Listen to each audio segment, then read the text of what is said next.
자, 여러분, 우리가 바울의 여정을 따라가는데 지금 바울은 세 번째 전도 여행을 마치고 예루살렘으로 돌아가고 있는 중입니다.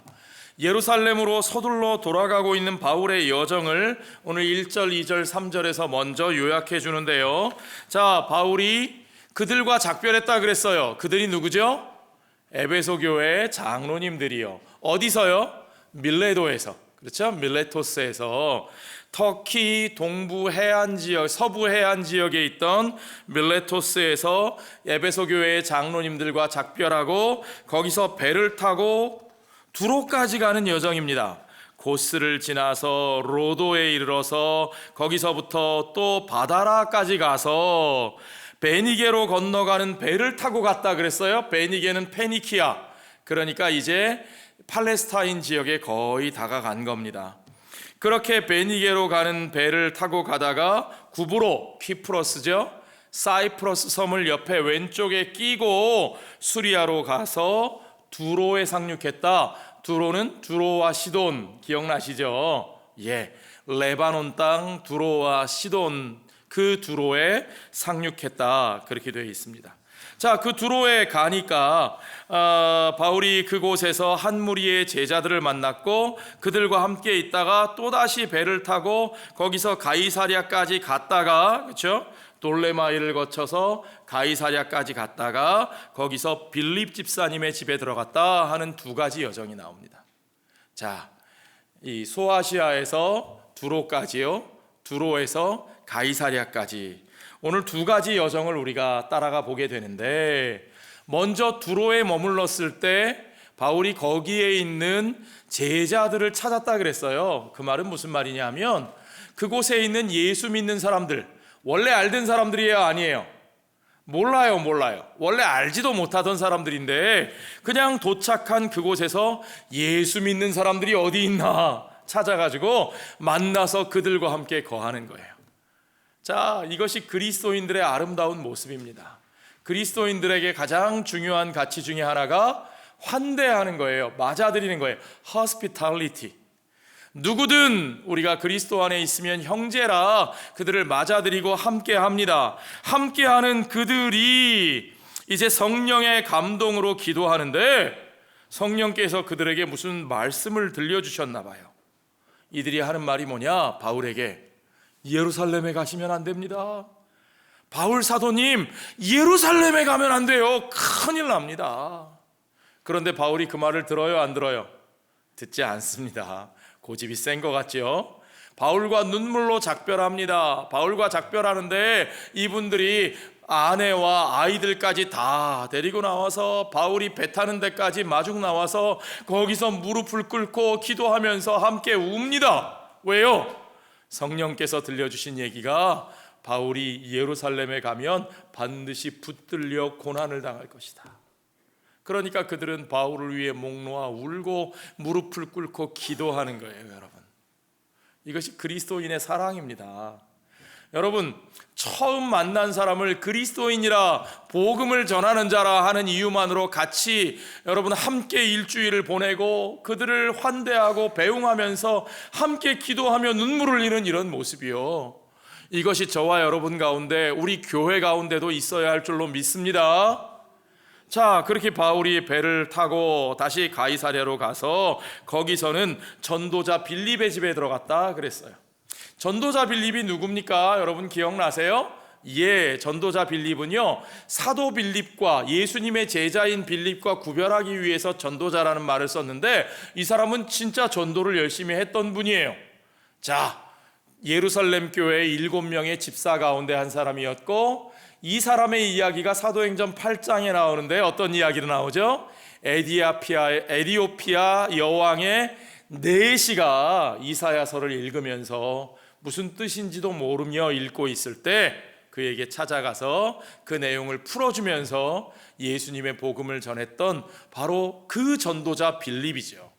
그 빌립이 사마리아의 복음을 전한 후에 가이사랴에 갔다, 사도행전에 그렇게 기록되어 있었는데 그 가이사랴에서 빌립의 집에 들어갑니다.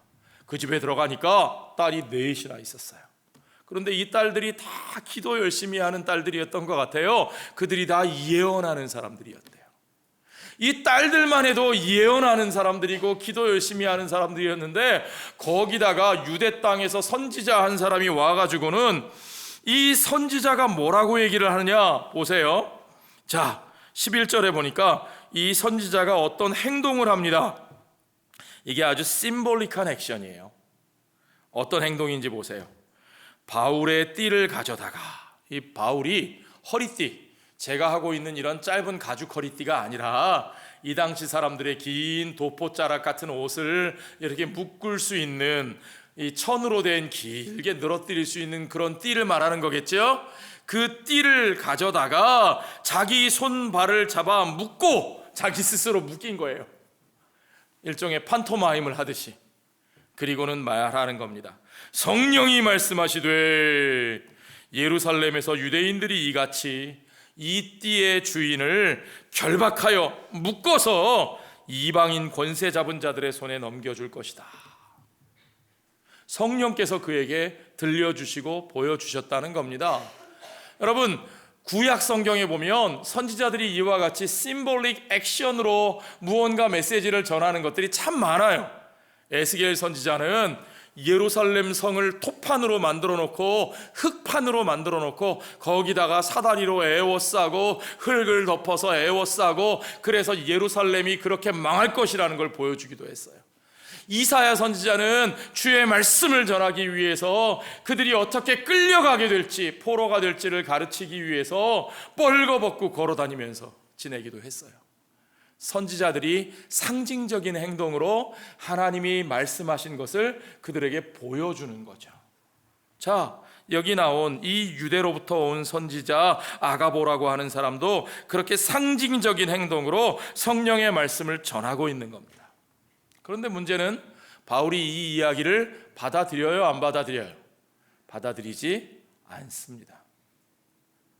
그러면 이들이 성령의 음성을 잘못 들은 겁니까? 아니요. 분명히 성경은 성령께서 그와 같이 말씀하셨다고 말하고 있어요. 정말로 성령은 바울이 예루살렘에 가면 붙잡힐 것이라고 말씀하셨어요. 이것이 팩트입니다. 팩트예요. 사실이에요. 그리고 그들이 들은 대로, 하나님이 보여주신 대로 정직하게 말하고 있어요. 바울도 그걸 모르는 게 아니에요, 여러분. 중요한 건 이거예요. 성령께서 그렇게 말씀하셨다는 사실을 바울이 몰라서 그 말을 듣지 않는 게 아닙니다. 여러분, 20장에 기억나세요? 지난주에 우리가 읽은 부분에 보면 바울은 이미 가는 곳마다 환난과 결박이 있을 것이라고 말씀하신 것을 들었어요, 못 들었어요? 들었어요. 바울 스스로도 그것을 들었어요. 그러면 뭡니까? 성령이 그렇게 가지 말라고 경고하시는데도 바울이 고집 부려서 성령께 불순종하고 있는 겁니까? 바울이 그렇게 불순종하는 사람이에요? 바울이 성령님을 대적하는 사람이에요? 아니요. 중요한 건 이거예요, 여러분. 잘 들어보셔요. 바울이 예루살렘에 가면 환난과 결박이 기다리고 있다. 이건 팩트예요. 사실이에요. 그런데 문제는 성령의 메시지는 무엇이냐?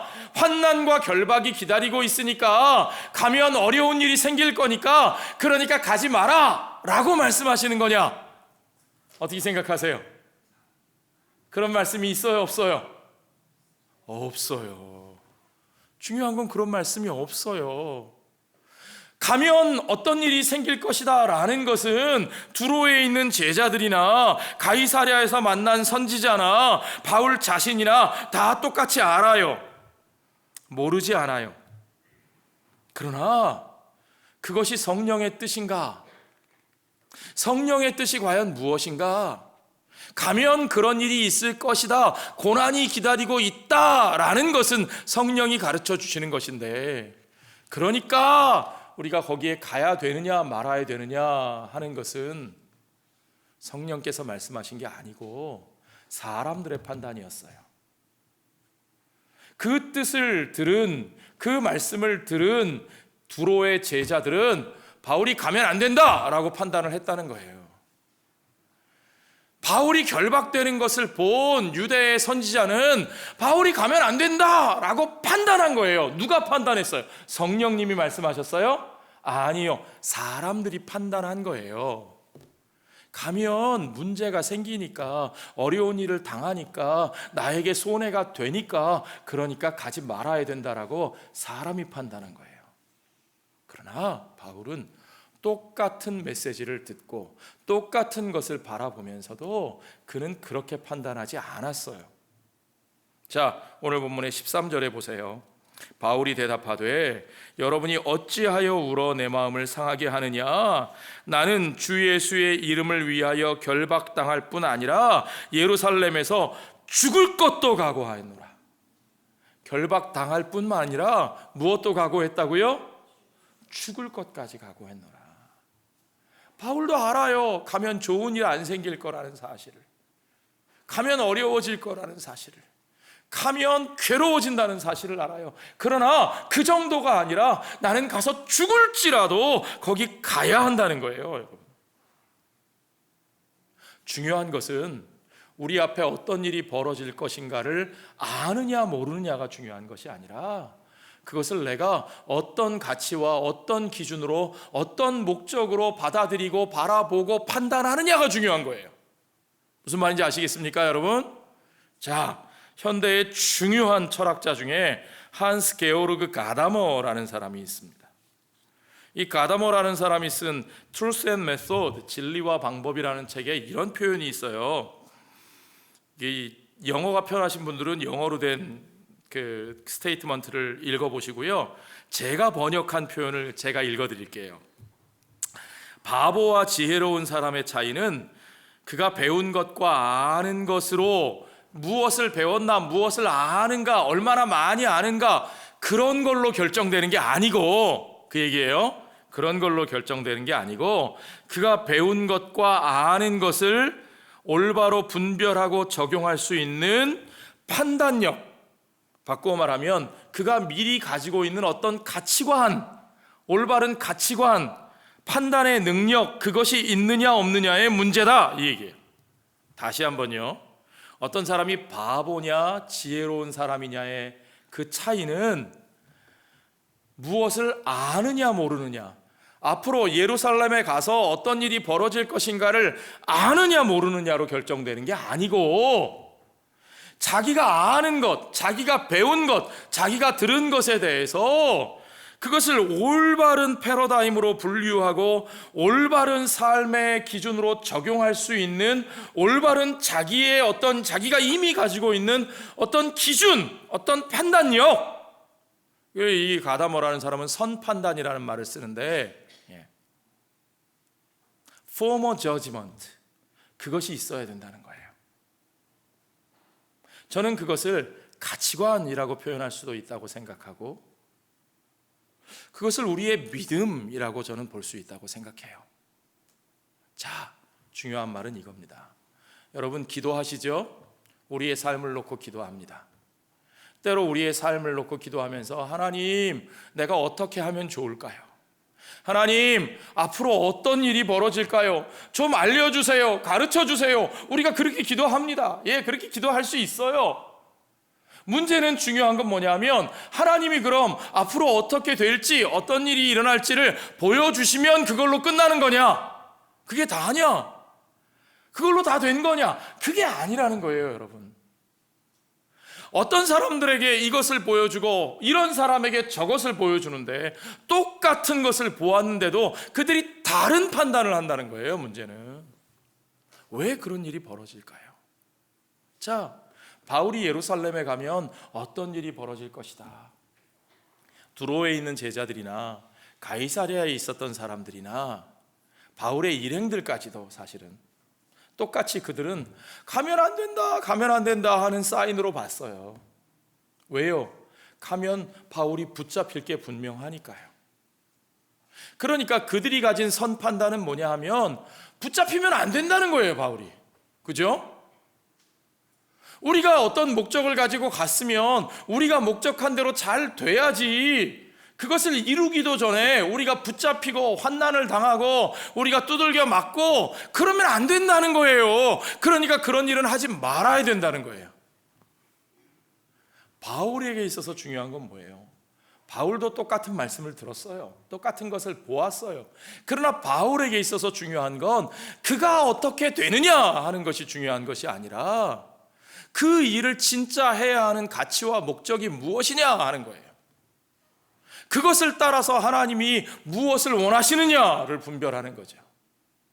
이것이 진짜 하나님이 원하시는 일이고 이것이 진짜 가치 있는 일이라면, 이것이 정말 하나님이 나를 부르신 목적에 부합하는 일이라면 가서 내가 붙잡히는 것뿐만 아니라 거기서 혹 목숨을 잃는 한이 있어도 그건 가야 돼요, 말아야 돼요?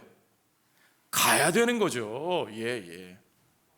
그러니까 그런 결정을 하고 있는, 그런 마음의 기준을 가지고 있는 바울에게 있어서는 자기가 결박될 것이다 라는 것만으로 내가 가면 안 된다, 하나님이 가지 말라고 하시는 사인이다 라는 말에 동의할 수가 없는 거죠. 무슨 말인지 아시겠습니까? 중요한 건 인포메이션이 아니라 그 인포메이션을 받아들이는 우리의 가치와 목적과 판단이에요. 바울에게 있어서 가장 중요한 것은 내가 잘 되느냐 못 되느냐, 내가 성공하느냐 실패하느냐, 내게 이익이 있느냐 없느냐, 내게 유리하냐 불리하냐가 아니고 그 일이 정말 하나님의 뜻과 계획에 있어서 가치가 있는 일이냐 하는 거죠. 그것이 그만한 가치가 있는 일이냐 하는 거예요, 여러분. 그러면 생각해 보세요. 바울은 무조건 고집을 부리고 사람들의 뜻을 꺾고 언제든지 죽는 길로만 그냥 머리 들이받고 달려갔던 사람입니까? 바울이 그렇게 무모했던 사람이에요? 아니요, 바울도 그렇지 않았어요. 어떤 때는 바울이요, 자기가 열심히 복음을 전하다가도 사람들이 막 자기를 핍박하려고 하면 성에서 바구니 속에 숨어가지고 그 바구니 타고 내려가서 도망가기도 했고요. 어떤 때는 폭동이 일어나 있는 경기장에, 극장에 들어가지 말라 그러는 말을 듣고 거기에 들어가지 않기도 하고요. 그렇죠? 예. 바울도 아무데나 자기 목숨을 걸었던 사람은 아니에요. 그러나 정말로 내가 결박당할 정도가 아니라 목숨을 잃는 한이 있어도 반드시 해야 할 만한 가치가 있는 중요한 일들이 있다는 거죠. 자, 우리의 삶에 그러한 가치를 붙들고 사는 것은 행복한 일입니다, 여러분. 여러분, 우리가 언젠가 한 번은 다 죽는 사람들인데 내가 무엇을 위해 정말 죽을 수 있다라고 하는 것을, 내가 그것을 위해 죽을 수 있는 목표와 가치를 가지고 사는 사람보다 또 행복한 사람이 있을까요, 여러분? 바울은 바로 그런 사람이었어요. 그리고 바울은 바로 그러한 가치를 위하여 예루살렘에 가야겠다고 결심했습니다. 바울이 그렇게 굳게 결심을 보여주니까 14절에 보니까 그가 뭐라고 권해도 듣지 않거든요. 이건 안 돼, 할 수 없어. 그러니까 바울을 그렇게 말리던 사람들이 뭐라 그래요? 우리가 주의 뜻대로 이루어지이다 하고 그쳤노라. 울고 불고 난리를 치는 거예요. 바울도 그 마음을 보니까 속상해요. 자기를 위해서 그러는 걸 바울도 알잖아요. 그러니까 그만하십시오. 왜 이렇게 울면서 내 마음을 아프게 합니까? 그러나 그렇게 아픈 일이라도 나는 가야 됩니다. 바울이 끝내 그 고집을 세우니까 이들이 하는 말이 주의 뜻대로 이루어지이다. 주의 뜻에 맡기는 거예요. 예, 바울은 주의 뜻을 이루기 위해서 그 길을 가는 겁니다, 여러분. 자, 그러면요, 바울이 그렇게 목숨을 걸면서까지 이루고자 했던 주의 뜻은 무엇일까요? 여러분 아시겠어요? 바울은 왜 그렇게 예루살렘에 가려고 했을까요? 자, 우리가 사도행전을 보면서 여러분 앞부분으로 조금 돌아가서 기억해 보세요. 몇 주 전에 제가 뭐라고 말씀을 드렸어요? 바울이 세 번째 전도 여행을 마치고 다시 예루살렘에 가려고 하는 이유가 있다 그랬어요. 바울의 최종적인 목적지가 어디예요? 예루살렘이에요? 아니죠. 바울은 로마로 가야 돼요. 로마가 끝도 아니에요. 사실은 거기를 근거로 해서 땅끝까지, 서바나까지, 스페인까지 가려고 했어요. 그런데 왜 그렇게 예루살렘으로 가는 일이 중요해요? 바울이 예루살렘으로 가는 길에 누구와 동행하고 있다 그랬습니까? 기억나세요? 이방인 교회의 대표자들과 함께 동행하고 있었어요. 그 이방인 교회 대표자들과 왜 동행했죠? 이방인 교회들로부터 바울이 헌금을 거뒀습니다. 뭘 위한 헌금이요?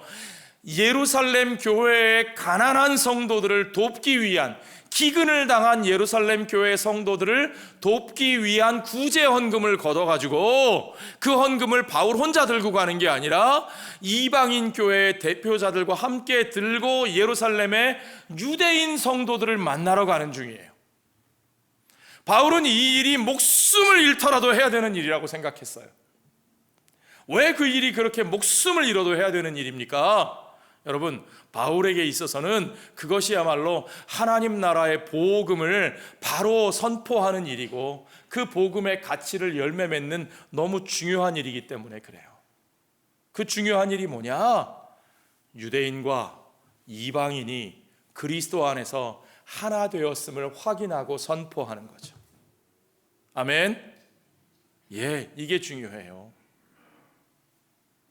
유대인이든 이방인이든 그들이 다 그리스도의 은혜 안에서, 우리 주 예수 그리스도의 은혜 안에서 그 은혜를 믿는 믿음으로 하나 되었음을 확인하고 선포하는 거예요. 그들이 다 예수를 믿었지만 아직까지 유대인 그리스도인들은 이방인들에 대한 꺼리낌을 가지고 있었어요. 아니, 저 이방인들이 우리와 같은 하나님의 백성이 되었다고? 할례도 안 받았는데, 저렇게 정결하지 못한 음식도 막 먹고 사는 사람들인데 저들이 우리하고 어떻게 같이 지내? 그러나 바울은 그가 복음을 들고 전하면서, 복음을 들고 돌아다니면서 성령께서 이방인들 가운데 동일하게 역사하시는 것을 두 눈으로 목격했어요. 하나님께서 그들을 품으셨다는 사실을 깨달았어요. 우리가 예수 그리스도를 믿음으로 구원받았다는 것이 무엇이냐? 더 이상 우리가 가진 혈통이나 우리가 가진 행위나 우리가 가진 어떤 조건, 민족, 어떤 배지, 어떤 이름표, 그것을 내세워서 내가 구원을 받을 수 있는 게 아니라는 말이에요. 오직 아무것도 내세울 의의가 없는 우리들에게 하나님께서는 우리 주 예수 그리스도의 그 온전하신 은혜 안에서 이방인이나 유대인이나 온전히 그 은혜를 믿음으로 말미암아 하나 돼요. 그들이 아무것도 자랑할 것이 없이 그리스도의 은혜 안에 그 믿음으로 하나 되어 하나님의 한 백성이 되었다는 사실을 선포하고 있습니다. 이것이 성령 안에서 그들이 깨달은 하나님 나라의 복음이에요. 그래서 바울이 모든 편지마다 by faith, 믿음으로를 강조하는 거예요. 믿음으로라는 말은 그냥 우리가 아무것도 안 해도 구원받는다라는 뜻이 아니라 우리가 자랑할 것이 없이 오직 하나님의 은혜로, by the grace of God, 하나님의 은혜로 구원받았기에 우리가 어떠한 우리의 자랑거리도 내세울 수 없이 우리가 누구를 우리 밑에 두지 아니하고 그들과 그리스도 안에서 하나가 되었음을 선포하는 겁니다. 화해의 복음이에요. 평화의 복음이에요. 하나됨의 복음입니다. 이것이 바울이 강조하는 믿음의 내용이에요, 여러분. 바울은 그 믿음을 유대에 있는 그리스도인들과 확인하기를 원했어요. 우리가 오직 그 은혜의 복음 안에 있음을 확인하기를 원했어요. 그래서 여전히 유대인들이 불편할 수밖에 없는, 왜요? 유대인들이 이방인들을 향해서 눈총을 주고 손가락질하고 정죄하고 요구하고, 그러니까 이방인 그리스도인들도 사실은 그들이 좋을 게 하나도 없는데, 그러나 그들과 하나 되기 위하여, 그들을 위하여 구제 헌금을 모아서 그들을 향해서 함께 가고 있습니다. 이방인들을 예루살렘에 데리고 갔을 때, 그들을 성전으로 데리고 들어갔을 때 그 결과가 어떻게 될지는 뻔히 눈에 보이는 거예요. 바울은 당연히 유대인들의 공격을 받고 그것 때문에 결국 붙잡혀 죄수의 신세가 됩니다. 그러나 바울은 그것을 알면서도 온전히 그 하나됨의 복음을 확인하는 것이 무엇보다 중요했기 때문에, 당장 로마로 가는 것보다, 땅끝으로 가는 것보다 그 하나됨의 복음을 확인하는 것이 중요했기 때문에 바울은 목숨을 걸고서라도 그 예루살렘에 그들과 함께 가고자 했다는 거죠. 여러분, 우리가 목숨을 걸고 지켜내야 하는 복음의 진짜 가치와 목적은 무엇인지 여러분 분명히 보시겠습니까? 그것은 온전한 하나됨이고 그것은 온전한 평화의 복음입니다. 오늘 우리는 이 복음을 위해 살고 있습니까? 오늘 우리가 믿는 복음은 뭡니까? 그 복음 안에서 사는 우리들은 얼마나 그 하나됨을 위해서 우리의 목숨까지도 걸 수 있습니까? 아니면 우리는 우리가 예수 믿는 자가 되었다는 것을 또 다른 우리의 이름표, 우리의 배지, 우리의 계급장으로 삼아서 그걸 가지고 우리와 다른 모습의 사람들을 공격하고 내어 쫓고 멸시하고 혐오하는 데 사용하고 있지는 않습니까? 그들과 이 하나됨의 복음을 나누기 위하여 우리의 목숨을 걸고 우리를 증오하는 이들을 향하여 그들을 향한 그리스도의 사랑으로 우리가 나아가는 것이 아니고 우리 손에 든 모든 증오와 무기를 내려놓고 우리가 죽더라도 그들을 품어 안기 위하여 그들 가운데로 나아가야 되는 것이 우리들인데 오히려 우리가 거꾸로 그들을 우리 가까이에서 몰아내기 위해서 우리가 혐오의 말을 가지고 증오의 눈빛을 들고 우리가 그들을 쫓아내는 데 앞장서고 있지는 않습니까? 여러분, 복음이 무엇인지, 복음의 삶이 무엇인지, 우리가 진짜 목숨 걸어야 될 일이 무엇인지 여러분 우리는 분명하게 볼 수 있어야 합니다.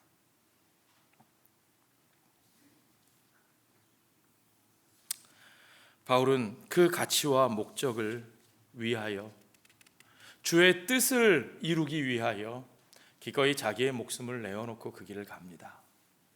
바울이라고 그 길이 쉬웠겠습니까? 아니요, 바울뿐만 아니라 우리 주 예수님께도 그 길이 결코 쉽지 않은 것을 우리가 기억합니다. 자, 우리 예수님 겟세마네 동산에서 이제 십자가에 달리시기 직전에 아버지 앞에 기도하실 때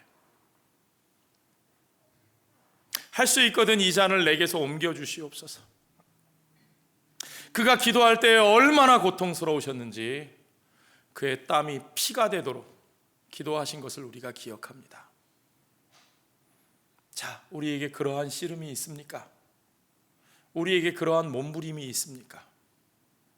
우리에게 그러한 몸부림이 없이 우리가 그냥 기도한다? 이게 잘 될지 못 될지, 유리할지 불리할지를 구하는 기도를 드린다? 그게 기도일까요, 여러분? 그렇게 해서 무엇이 우리에게 어떤 정보가 들려졌을 때, 우리가 무엇을 보았다 할 때, 유리하다 불리하다를 판단했을 때 그걸 가지고 그저 내 마음대로 내가 본능적으로 유리한 쪽으로 결정하는 것이, 그것이 기도하는 사람의 삶일까요, 여러분? 아니요, 여러분, 기도는 그런 게 아닙니다. 기도는 성령의 뜻을 분별하는 겁니다. 기도는 주의 뜻이 어디에 있는지를 분별하는 겁니다. 기도는 하나님 나라의 가치와 목적이 무엇인지를 분명히 확인하는 겁니다. 그것을 확인하면서 이것이 정말 내가 목숨을 걸고서라도 걸어가야 되는 길인지 아닌지를 주님 앞에 몸부림치면서 결단하고 확인하는 과정이에요. 그게 기도예요. 우리는 무엇을 원하고 있습니까? 그저 남들이 못 보는 것을 내가 한 발 먼저 보아서 하나님, 내 유리한 쪽으로 내가 선택할 수 있게 해주세요. 어려움 당하지 않게 해주세요.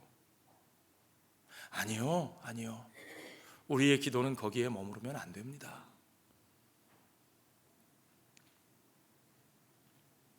여러분, 우리 주님께서 제자들에게 가르치신 기도의 내용을 우리는 기억합니다. 같이 해볼까요? 하늘에 계신 우리 아버지여, 이름이 거룩히 여김을 받으시오며 나라가 임하시오며 뜻이 하늘에서 이루어진 것 같이 땅에서도 이루어지어이다. 뜻이 하늘에서 이루어진 것처럼 이 땅에서도 이루어지기를 원합니다. 아버지의 뜻이, 나의 뜻이 아니에요. 아버지의 뜻이, 주님의 뜻이 저 하늘에서 날마다 이루어지고 있는 것처럼 오늘 이 땅에서 우리들의 삶의 자리에서도 나를 통해서 주님의 뜻이 이루어지기를 원합니다. 그것이 주님께서 우리에게 날마다 기도하라 하신 기도의 내용인 것을 여러분 믿으십니까? 그러기 위해서 먼저 우리에게 필요한 것은 무엇이 주님의 뜻인가를 먼저 분별하는 일입니다. 그냥 뭐가 보여요, 보이는 것에 대해 내 본능적으로 반응하면서 그냥 따라가며 사는 거, 아니요, 그거 아니고요. 먼저 주님의 뜻을 구하며 주의 나라와 의가 무엇인지를 확인하며 그 하나님 나라의 가치와 목적이 어디에 있는지를 보면서 내 삶의 그 가치와 목적을 이루기 위하여 정말 이 길은 내가 목숨을 걸 만한 가치가 있는 길이라면 기꺼이 그 길을 향하여 걸어갈 줄 아는 저와 여러분이 되어야 할 줄로 믿습니다. 바울이 그와 같은 길을 걸어가는데도요, 바울의 길은 외롭지 않았습니다. 그렇죠? 두로에서 그를 맞아 눈물로 함께 무릎 꿇고 기도하는 그 제자들의 모습, 가이사랴에서 그들을 만나 그들과 함께 울며 기도하고 배웅했던 그 선지자들의 모습, 그리고 그 예루살렘을 향하여 끝까지 그 아름다운 사랑의 연보를 들고 그 고난의 길을 향해서 같이 걸어가는 그 이방인 교회의 사랑하는 대표들, 바울은 그렇게 주님의 뜻을 구하여 주님의 뜻을 이루기 위하여 그의 목숨까지도 걸고 걸어가는 그 길을 걸어가고 있습니다. 자, 여러분, 오늘 우리들의 교회는 어떤 길을 걸어가고 있습니까? 저는 찬송가 460장이 떠올랐어요. 찬송가 460장, 아마 이 찬송 별로 많이 불러보지 않으셨을 거예요. 집사님, 우리 피아노에 한번 잠깐 앉아주시겠어요? 네. 찬송가 460장은요, 예전에 어떤 분들은 그거 데모할 때 데모할 때 애들이 부르는 노래 아니야? 뭐 이런 식으로 생각하셨어요. 아니요. 이거 그런 노래 아니고요. 정말 우리 그리스도인들의 삶을 위해서 중요한 찬송입니다.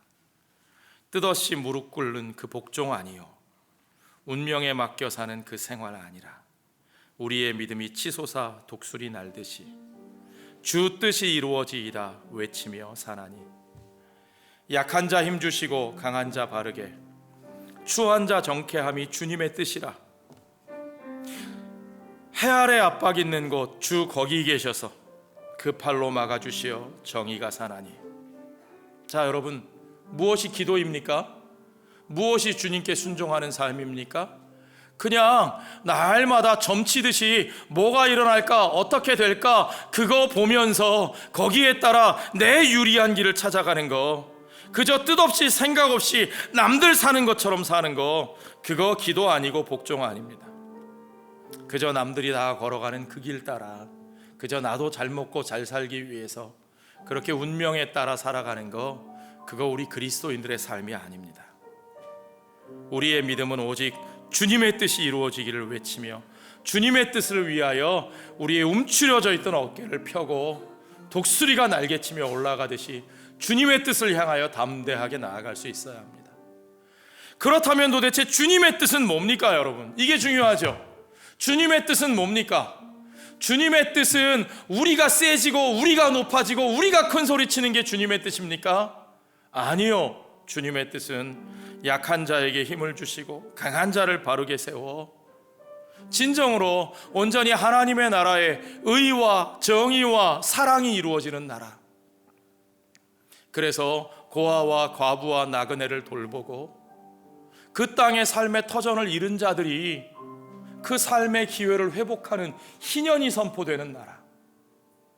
예수 그리스도의 그 구속의 은총과 같이 그 삶의 소망을 잃은 나오미와 같은, 룻과 같은 자들이 이방인이나 유대인이나 우리의 기업 물을 자 되신 구속자 예수 그리스도의 은혜 안에서 그들이 새 삶의 소망을 얻고 회복되는 나라. 그들을 불의로 억누르는 그 모든 악의 권세, 이 땅의 공중의 권세 잡은 자들을 우리 주 예수 그리스도의 십자가로 그들을 물리치시고 그 부활의 생명과 은혜로 그 온전한 의가 이루어지는 새하늘과 새 땅의 삶이 이루어지는 그 나라. 우리는 그 나라를 향해서 담대하게 나아갑니다. 우리가 그 가치를 향해서 걸어갑니다.